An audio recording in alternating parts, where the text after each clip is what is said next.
सीमा पर चीन अपनी हरकतों से बाज नहीं आ रहा है। चीन अरुणाचल प्रदेश में एलएसी पर पिछले कुछ महीनों से आक्रामक रुख अपना रहा है।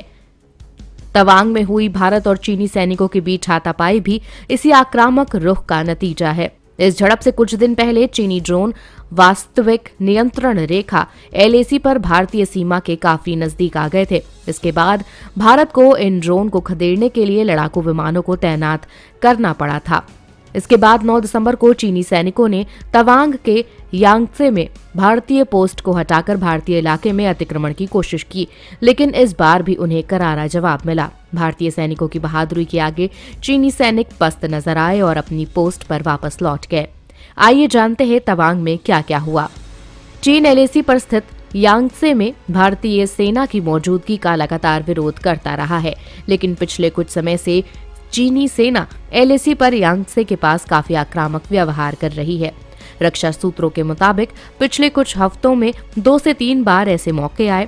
चीन के ड्रोन ने भारतीय सीमा के पास उड़ान भरी। इन्हें देखकर वायुसेना ने लड़ाकू विमान तैनात किए। इसके बाद चीन के ड्रोन भाग खड़े हुए। भारत की ओर से चीन का जवाब देने के लिए सुखोई 30 विमान तैनात किए गए थे। ये तनाव 15 दिन तक जारी रहा। फिर 9 दिसंबर को चीनी सैनिकों ने साजिश का नया प्लान बनाया। भारतीय सेना ने तवांग में हुई झड़प की पूरी कहानी बताई। 9 दिसंबर को अरुणाचल के तवांग सेक्टर में भारतीय और चीनी सैनिकों के बीच झड़प हुई थी। इस झड़प में दोनों ओर के सैनिकों को कुछ चोटें आई हैं। ये झड़प तवांग के यांगत्से में ऐसे वक्त हुई जब भारत और चीन के बीच पूर्वी लद्दाख में पिछले 30 महीने से विवाद चल रहा है। भारतीय सेना के मुताबिक 9 दिसंबर को पीएलए सैनिकों ने तवांग सेक्टर में एलएसी पार की, लेकिन भारतीय सैनिकों ने दृढ़ता से मुकाबला किया। इस दौरान दोनों पक्षों के सैनिकों को मामूली चोटें आई हैं। हालांकि बाद में दोनों सेनाएं अपने क्षेत्र से पीछे हट गईं। भारतीय कमांडर ने क्षेत्र में शांति बहाल करने के लिए इस मुद्दे पर चर्चा करने के लिए चीनी समकक्ष के साथ बैठक की है। हालांकि भारतीय सेना की ओर से ये नहीं बताया गया है कि कितने चीनी सैनिक इसमें शामिल थे और कितने जख्मी हुए हैं। इस बार भी चीनी सैनिक गलवान की तरह नई साजिश के साथ तैयार थे। सूत्रों के मुताबिक सोची समझी साजिश के तहत 300 सैनिकों के साथ यांगत्से इलाके में भारतीय पोस्ट को हटाने पहुंचे थे। चीनी सैनिकों के पास कटीली लाठी और डंडे भी थे, लेकिन यहाँ के जवान भी मुस्तैद थे और भारतीय सैनिकों ने तुरंत मोर्चा संभाल लिया।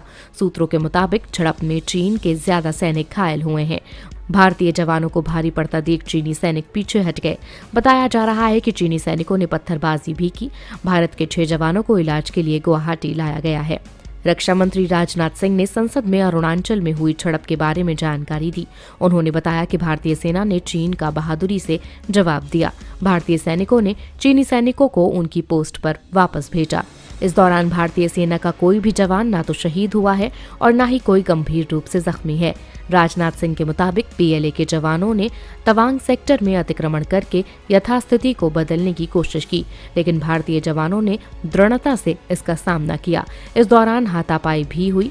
चीनी सैनिकों की ओर से पत्थरबाजी भी की गई, लेकिन भारतीय सैनिकों ने मुंहतोड़ जवाब दिया और भारतीय सेना ने चीनी सैनिकों को अतिक्रमण करने से रोका और उन्हें उनकी पोस्ट में वापस भेज दिया। इस घटना के बाद क्षेत्र के स्थानीय कमांडर ने चीनी समकक्ष के साथ एक फ्लैग मीटिंग की और इस घटना पर चर्चा की। चीनी पक्ष से सीमा पर शांति बनाए रखने के लिए कहा गया है। इस